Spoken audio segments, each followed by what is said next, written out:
என் உயிரோடு கலந்த சகோதரர்களே, சகோதரிகளே, அனைவருக்கும் வணக்கம். வாழ்க வளமுடன். இன்றைய நாள் ஒரு அற்புதமான நாளாக எல்லாம் உள்ள இறைவனை வேண்டி என்னுடைய உரையை தொடங்குகிறேன். இன்று ஒரு குட்டி கதை. ஒரு பையன் ரொம்ப வாழ்ந்துட்டுருக்காரு. அவருக்கு கோபம் ரொம்ப ஜாஸ்தியாக வரும். எதுக்கெடுத்தாலும் கோபம் வரும். எதுக்கெடுத்தாலும் டக்குன்னு கோவப்படுவார். அவருக்கே மனசுக்கு ஒரு கட்டத்தில் நம்ம ரொம்ப கோவப்படுறோமோ அப்படிங்கிற மாதிரி ஒரு உணர்வு வந்தது. அப்போ நேராக அப்படியே யோசனை பண்ணிக்கிட்டே இருக்கார். எப்படியாவது குறைச்சா பரவாயில்லையேன்னு அவருக்கு ஒரு எண்ணம். அந்த பக்கம் ஊருக்கு சாமியார் வர்றாரு. சாமியாரை போய் பார்க்குறாரு. அந்த ஊருக்கு வந்திருக்க சாமியாரை போய் பார்க்குறாரு. அவரோட பேசிகிட்டு இருக்கும்போது, சாமி எனக்கு ரொம்ப கோபம் வருது சாமி, என்னன்னே தெரியல, ரொம்ப எல்லாரையுமே டக்குன்னு பேசிடுறேன் அப்படிங்கிற மாதிரி, ரொம்ப இது எப்படியாவது குறைச்சா பரவாயில்ல சாமின்னு சொல்லி கேட்குறான். அவ்வளோதானே, என் கூட 2-3 நாள் இரு அப்படிங்கிற மாதிரி சாமியார் சொல்கிறாரு. சரிங்க, அவங்களோட இருக்கேன் அப்படின்னு சொல்லிட்டு அவரோட வாழ்ந்துட்டுருக்கான். அந்த இடத்துல வாழ்ந்துட்டு இருக்கும்போது அப்போ சாமியார் கூப்பிட்டு சொல்கிறார், இங்கே வா தம்பி அப்படின்னு கூப்பிட்டு ஒரு சுற்றிலும் ஆணி, நிறைய ஆணியை அவர் கையில் கொடுக்குறாரு. உனக்கு எப்பப்பெல்லாம் கோபம் வருதோ அதை இந்த செவுத்தில் நீ அடி அப்படிங்கிற மாதிரி சொல்கிறார். சரிங்கன்னு சொல்லிவிட்டு அதை வாங்கி வச்சுக்கிறான். எப்பப்பெல்லாம் கோபம் வரும்போது உடனே நேராக போய் ஆணி எடுத்து அடிக்கிறான். பார்த்தா முதல் நாள் பார்த்தா கிட்டத்தட்ட 100 ஆணி பக்கம் அடிச்சிட்டான். அவ்வளோ கோபம் அவனுக்கு வந்திருக்கு. அடுத்த நாள் அப்படியே கொஞ்சம் குறையுது. அடுத்த நாள் அவனுக்கே தெரியுது. கொஞ்சம் கொஞ்சமாக கோபத்தை குறைச்சி ஆல்மோஸ்ட்டு சிங்கிள் கொண்டு வந்துட்டான். கம்மியாகிடுச்சு. ஆல்மோஸ்ட்டு முடிஞ்ச கோபம், ஒரு நாள் கோபமே இல்லாத அளவுக்கு தன்னை தயார் பண்ணிட்டான். அவனுக்கே சந்தோஷம், நம்மளை அறியாமே நம்மளை மாற்றிட்டோமே அப்படின்ட்டு நேராக சாமியார்கிட்ட போய், சாமி நான் இன்றைக்கி பாருங்கள், நான் இன்றைக்கி ஆணியே அடிக்கலை அப்படிங்கிற மாதிரி ரொம்ப சந்தோஷமாக சொல்லுவான். வாங்க அப்படின்னு சொல்லி கூட்டிகிட்டு போவார்.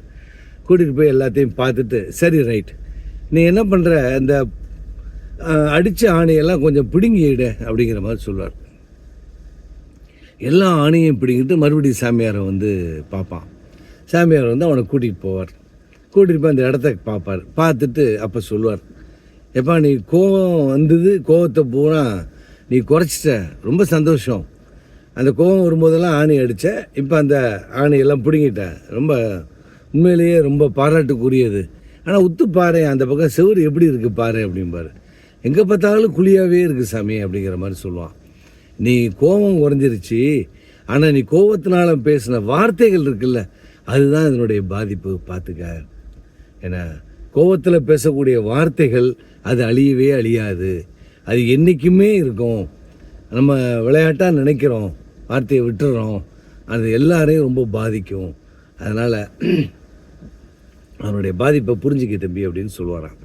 அதே மாதிரி தான் சகோதரர்களே, சகோதரிகளே, கண்ணுங்களா, நம்ம கோபப்படும் போது நம்மளை அறியாமல் நம்மளை மீறி வார்த்தைகள் வந்துடுது. அந்த வார்த்தைகளுக்கு நம்ம உண்மையிலேயே அந்த எண்ணத்தோடு நம்ம பேசுகிறோமான்னா அது கூட கிடையாது.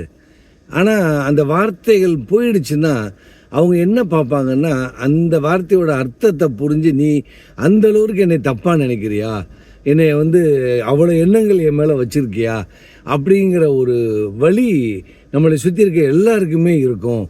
நம்ம கேரக்டரை தாண்டி நம்ம தப்பான ஆளாக நம்மளை காமிச்சிருவோம் அந்த கோபம் வரும்போது.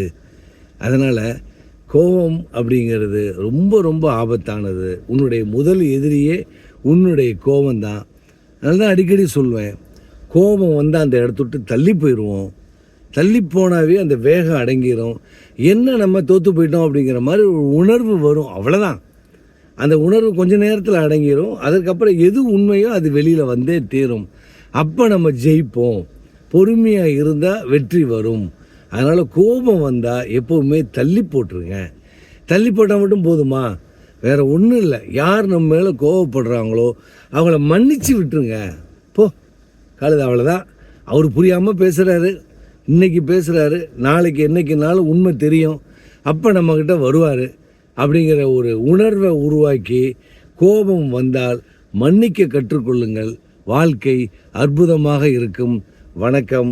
வாழ்க வளமுடன்.